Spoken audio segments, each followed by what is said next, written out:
আমদানি নির্ভর ফল আনারের বাণিজ্যিক চাষাবাদ হচ্ছে ঝিনাইদহে। 1 বিঘা জমিতে আনার চাষ করে সফল হয়েছেন এক তরুণ উদ্যোক্তা। ফলনও হয়েছে ভালো। সব ধরনের পরামর্শ দেয়া হচ্ছে বলে জানান কৃষি কর্মকর্তা।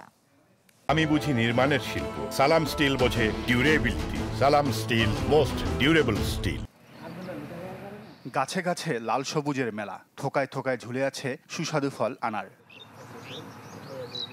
রঙিন আনারের এই বাগান গড়ে তুলেছেন ঝিনাইদহের মহেশপুর উপজেলার যোগীহুদা গ্রামের উদ্যোক্তা সোহেল রানা আবদুল্লাহ। জানান 2021 সালে 1 বিঘা জমিতে 91টি চারা রোপণ করেন তিনি। মাত্র কয়েক বছরেই এক একটি গাছে ফল ধরেছে 30 থেকে 80টি। আমার প্রতিটা গাছেই 70-80টা 50টা করে ফল আছে, এবং যে ফল আছে তাতে করে আমি আশাবাদী যে আমার 3 বছরে যে খরচ হয়েছে, খরচ পরিপূর্ণ হয়ে যাওয়ার পরেও কিছু লাভবান হবে ইনশাল্লাহ।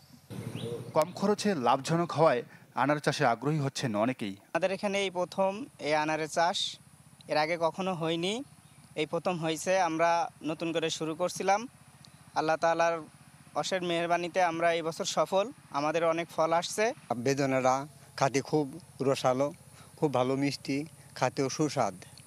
একবার আমরা কিনে নিয়ে গেছি, আবার এখন আমি আসলাম বাড়িতে বাসার জন্য, খাওয়ার জন্য, নেওয়ার জন্য। আবদুল্লাহর আনারের চাষটা দেখে আমার খুব পছন্দ লেগেছে। বিভিন্ন লোক আসছে, তো আমিও 2 বিঘা মতো লাগাবো। আনার চাষে সব ধরনের পরামর্শ দেয়া হচ্ছে বলে জানান কৃষি কর্মকর্তা। আমাদের কৃষি বিভাগ সার্বিকভাবে তাদের কারিগরি যে প্রশিক্ষণ প্লাস হচ্ছে তাদের রোগবালাই পোকামাকড় দমনের জন্য যে সমস্ত পদ্ধতি অবলম্বন করার কথা, সেই পরামর্শগুলো আমরা নিয়মিত দিয়ে যাচ্ছি। এই মৌসুমে 1.5 থেকে 2 লাখ টাকার আনার বিক্রির আশা উদ্যোক্তার। Desk report, channel 24।